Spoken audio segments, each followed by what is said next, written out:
Praise the Lord. இந்த நாளின் தேவ செய்தி மூலமாக உங்களோடு பேசுவதிலே நான் மிகுந்த மகிழ்ச்சி அடைகிறேன். இன்றைய தேவ வார்த்தை எரேமியா 31 13 நான் அவர்கள் துக்கத்தை சந்தோஷமாக மாற்றி அவர்களை தேற்றி அவர்கள் சஞ்சலம் நீங்க அவர்களை சந்தோஷப்படுத்துவேன். கிறிஸ்துவுக்குள் மிகவும் பிரியமானவர்களே, கர்த்தராகிய இயேசு கிறிஸ்துவின் நாமத்தில் உங்களுக்கு என் அன்பின் வாழ்த்துக்கள். இந்த நாளிலே சூழ்நிலைகளை பார்க்கும்போது நாம் மறக்கப்பட்டவர்களைப் போல உணரலாம். சுற்றி நடக்கின்ற பிரச்சனைகள் நம்மை மேற்கொள்கிறதாக இருக்கலாம். இதுதான் என்னுடைய வாழ்க்கையின் முடிவாக, என்னுடைய சந்தோஷத்தின் முடிவாக, என்னுடைய வேலையின் முடிவாக, என்னுடைய தொழிலின் ஊழியத்தின் முடிவாக இருக்க போகிறது என்று இப்படி பல காரியங்களை யோசித்து நினைத்து துக்கம் உங்கள் மனதை உடைக்கிறதாக, பாரப்படுத்துகிறதாக இருக்கலாம். ஆனால் நினைவில் கொள்ளுங்கள், எல்லாம் மாறி போகலாம். ஆனால் தேவன் உங்களுக்கென்று வைத்திருக்கிற நன்மைகள், அவருடைய மகத்துவங்கள், அவருடைய அன்பு என்றென்றும் மாறாததாக இருக்கின்றது. இந்த நாட்களில்தான் தேவனுடைய சமூகம் அதிகமாக உங்கள் அருகில் இருக்கிறதை நீங்கள் உணரப்போகிறீர்கள். இந்த நாட்களில்தான் தேவனுடைய வல்லமையுள்ள கரம் உங்களை தொடுகிறதை, உங்களை பலப்படுத்துகிறதை, மேலும் இந்த நாட்களில்தான் சாத்தான் உங்களுக்கு முன்பாக வைத்திருக்கிற தடைகளை தேவன் அகற்றி போடுகிறதை நீங்கள் உணரப்போகிறீர்கள். காரணம், இந்த அன்புள்ள தேவன் இந்த நாளிலே உங்களை பார்த்துதான் சொல்கிறார், நான் உங்கள் துக்கத்தை சந்தோஷமாக மாற்றி உங்கள் சஞ்சலம் நீங்க உங்களை சந்தோஷப்படுத்துவேன் என்று. எத்தனை அன்புள்ள ஆறுதலான வார்த்தைகள் இல்லையா? வேதம் சொல்கிறது, கடலின் நடுவில் படகில் பயணம் செய்து கொண்டிருந்த சீஷர்கள் பெரும் புயலின் நிமித்தம் கடல் தண்ணீர் படகில் நிரம்புவதை பார்த்தபோது பயத்தோடு இருந்தார்கள். அவ்வளவுதான், எல்லாம் முடிந்தது, கொல்லும் இந்த கொடிய புயலின் நிமித்தம் கடலில் மூழ்கி மரித்து போக போகிறோம் என்று நினைத்தார்கள்.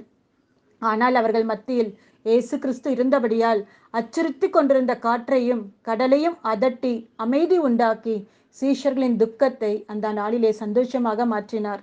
எசபெல் ராணி தன்னுடைய தந்திரமான சூழ்ச்சியின் நிமித்தம் எலியா மனம் சோர்வடைந்து அந்த இடத்தை விட்டு சென்று வனாந்திரத்தில் தன்னை ஒளித்து கொண்டார். எசபெல் நினைத்திருப்பாள், அவ்வளவுதான், எலியாவினுடைய ஊழியம் முடிவுக்கு வந்துவிட்டது, அவர் ஒளிந்து கொள்ள இடமில்லை, அவர் கட்டாயம் சீக்கிரத்தில் பிடிபடுவார் என்று நினைத்திருப்பாள். ஆனால் எலியாவோடு இருந்த தேவன் அவள் ஆச்சரியப்படும் விதமாக எலியாவின் ஊழியத்தில் ஒரு புதிய திருப்பு முனையை கட்டளையிட்டு அவரை மேன்மைப்படுத்தினார். கானாவூர் திருமண வீட்டில் திராட்சரசம் குறைவுபட்ட போது வந்தவர்களுக்கு பரிமாற திராட்சரசம் இல்லை. கட்டாயம் எல்லாருக்கும் முன்பாக இந்த திருமண வீட்டார் அவமானப்பட்டு நிற்கப் போகிறார்கள். இந்த பிரச்சனையை சரி செய்ய அவர்களிடத்தில் எந்த ஒரு தீர்வும் இல்லை என்று திருமணத்திற்கு வந்திருந்தவர்கள் அவர்களுக்கு பின்பாக பேசினார்கள். ஆனால் யாவரும் ஆச்சரியப்படும் விதமாக அங்கிருந்த இயேசு கிறிஸ்து சாதாரண தண்ணீரை சுவைமிக்க திராட்சரசமாக மாற்றி அந்த வீட்டாரின் துக்கத்தை சந்தோஷமாக மாற்றினார். எனக்கு அன்பானவர்களே, சுற்றிருக்கின்ற சூழ்நிலைகள் கடினமானதாக, நம்பத்தகாததாக இருக்கலாம். நடந்து கொண்டிருக்கிற காரியங்களை பார்க்கும்போது எல்லாம் மோசமானதாக, உங்களுடைய நம்பிக்கையை தளர்ந்து போக செய்கிறதாக இருக்கலாம். சுற்றிருக்கின்ற சூழ்நிலைகள் சரி செய்வதற்கு கஷ்டமானதாக காணப்படலாம்.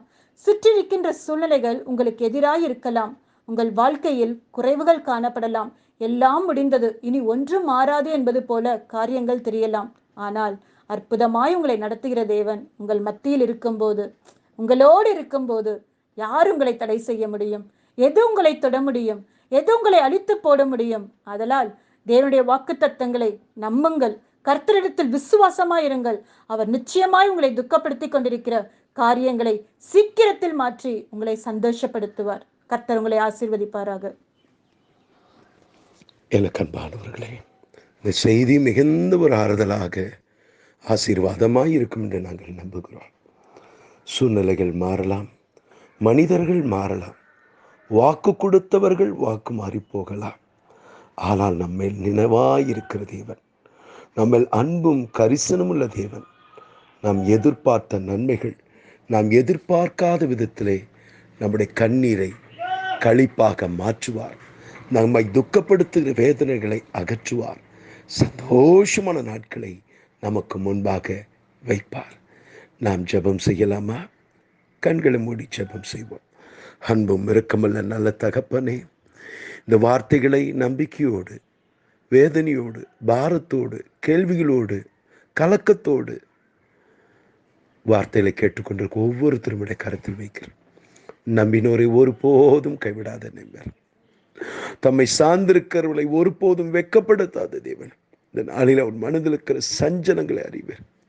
குடும்பத்தில் குறித்து, பிள்ளைகளை குறித்து, தன் வேலையை குறித்து, தொழிலை குறித்து, ஊழியத்தில் இருக்கிற நெருக்கங்களை குறித்து, மாறாத சூழ்நிலை குறித்து கலங்கிக் கொண்டு வேதனையோடு இருக்கிறதை பார். வியாதியின் நிமித்தம் கலங்கிக் கொண்டிருக்கிறதை பார். நம்பினோரை ஒருபோதும் கைவிடாது தேவன். நீ சொன்னீர், நான் உங்கள் துக்கத்தை சந்தோஷமாக மாற்றி சஞ்சல் நீங்க சந்தோஷப்படுத்துவேன் என்று சொன்னீரே. ஆறுதல் படுத்துங்க, பலப்படுத்துங்க. ஒரு அற்புதம் நடக்கட்டும், ஒரு அதிசயம் நடக்கட்டும், ஒரு விடுதலை உண்டாகட்டும். இப்பொழுது ஒரு வல்லமை இறங்கட்டும். நல்ல சுகத்தை தாங்க, சுகபலன் நிறைந்த நாட்களை தாங்க. தான் எதிர்பார்த்த நன்மைகள், விரும்பின காரியங்கள் எதிர்பார்த்தது போலே நடக்கட்டும். ஆண்டவரை நீடித்த நாட்களால் உள்ளத்தை பூரிப்படை செய்வேன் என்று சொன்னேன். அவர் துன்ப கண்ட நாட்களுக்கு ஈடாக இரட்டத்தனியான நன்மையை, இரட்டத்தனியான வல்லமையை, இரட்டத்தனியான ஆசீர்வாதத்தை அவர்கள் பார்க்கட்டும். ஆசீர்வதிங்க, மேன்மைப்படுத்துங்க, கனப்படுத்துங்க. God bless you. எனக்கு அன்பானவர்களே, இந்த செய்தி உங்களுக்கு மிகுந்த ஆறுதலாக, ஆசீர்வாதமாக இருக்கும் என்று நம்புகிறேன். உங்களுக்கு தெரிந்த அன்பானவரிடத்தில் இதை ஷேர் பண்ணுங்க, ஃபார்வர்ட் பண்ணுங்க. அத்துடன் யூடியூப் சேனலை சப்ஸ்கிரைப் பண்ண மறந்து போக வேண்டாம். இந்த நிகழ்ச்சி உங்களுக்கு ஆசீர்வாதமாக இருக்கும் என்று நான் நம்புகிறேன். ஆதலால் லைக் பட்டனை கிளிக் பண்ணுங்க. மேலும் அப்டேட்ஸ்க்காக பெல் பட்டனை கிளிக் பண்ணுங்க. கர்த்தர் உங்களை ஆசீர்வதிப்பார். God bless you. Amen.